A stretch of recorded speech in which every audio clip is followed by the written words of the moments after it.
From CBS News Bay Area, this is the Afternoon Edition.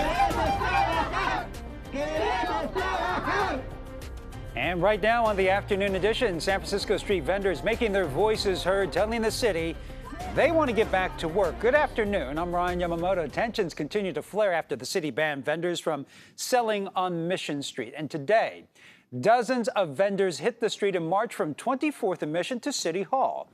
They held signs calling on the city to immediately allow them to sell goods during the crucial holiday season. Vendors tell us since the ban took effect nearly 2 weeks ago, they're just struggling to make ends meet and are fighting for their livelihoods. Some days, zero, nothing.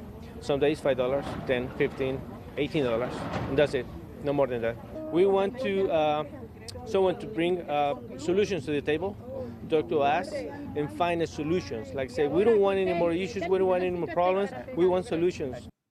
The city announced some financial help for vendors by giving them a one-time payout of $1,000, but vendors say they never asked for money. They just want to go back to the streets. Okay, first alert weather right now. Here's a live look outside. That rain has moved on and leaving us with some sunny, clear skies across the Bay Area, but it is a little chilly outside. Meteorologist Jessica Birch with a sneak peek at your weekend forecast.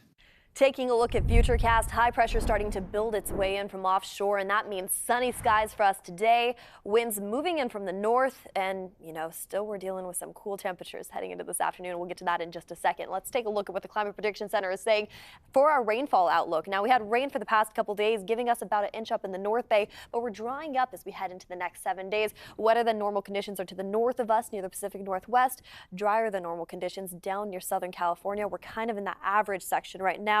But as we take a look at our long-range models, we don't have any raindrops in sight all throughout this weekend, or even heading into next week for that matter. We have daytime highs sitting in the upper 50s and lower 60s all throughout the Bay Area today. It's a mild, beautiful day. Earlier this week, we kicked off with some dense fog advisories and, of course, 70s in the forecast down near San Jose. But today, our friends in San Jose are sitting in the low 60s with upper 50s throughout the Santa Clara Valley. And more snow expected to fall in the Sierra this weekend. Here's a look at the road conditions if you're headed to Tahoe. Chain controls have been lifted on Interstate 80 over Donner Summit. And check this out. Last night, cars were buried at Donner Summit. The Sierra has seen 11 inches of fresh powder over the last 24 hours, and the Snow Lab says this nearly doubles the seasonal snowfall, at least to date. More legal troubles for Hunter Biden. Prosecutors have formally charged the president's son with evading federal taxes here in California. A 56-page indictment from a California grand jury lays out 9 new federal charges, including failure to pay taxes, filing false tax documents, failure to file taxes, and tax evasion. The indictment indicates Biden owed at least $1.4 million between 2016 and 2019. There also appears that there will be evidence that Hunter Biden engaged in, to use their words, an extravagant lifestyle. This comes after a grand jury in Delaware indicted Hunter Biden on federal firearm charges.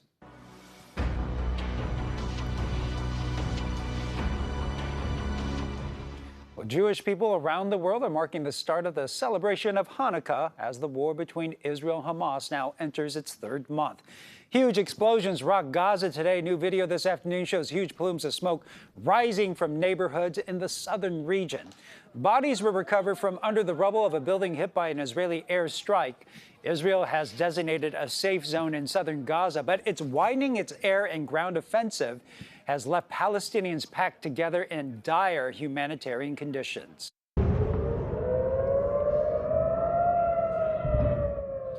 In the meantime, in Israel, sirens went off in Tel Aviv and explosions could be heard as Iron Dome intercepts rockets fired from Gaza. More than 130 hostages are still being held captive by Hamas. Here in the Bay Area, the holiday's very different this year, especially for Palestinian families. Our Kenny Choi spoke to a Palestinian Christian in Burlingame who told him celebrating the holidays just doesn't feel right with so much pain and suffering.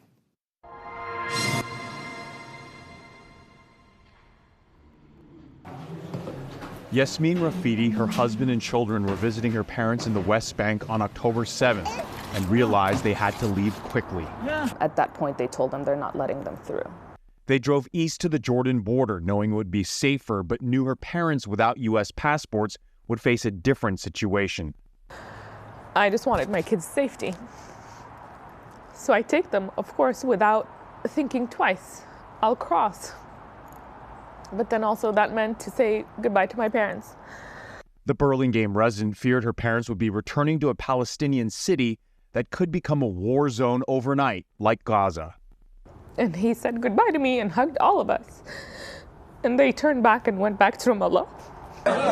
With Israeli airstrikes escalating after a brief ceasefire, Yasmin, like so many others, tries to get updates on loved ones.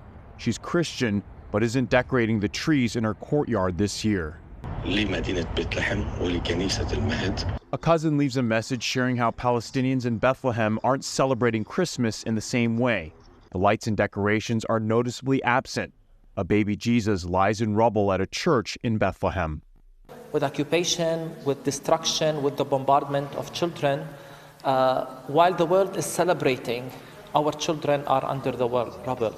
While the world is celebrating, our families are displaced and their homes are destroyed. A lot of kids, women or men, are just being massacred, and then we're celebrating. You know, it's not right. It's not right. Her family has already lost friends and loved ones. And the idea that they were hiding in the church, thinking it's safe, then they're all gone. It's a dad and a few of his kids, and then a sister and a brother. It's sad. At a time of celebration around the world, Yasmin is desperately trying to cling to hope. Where do they go? Where do they go? Even when so many of her people are facing death and utter darkness.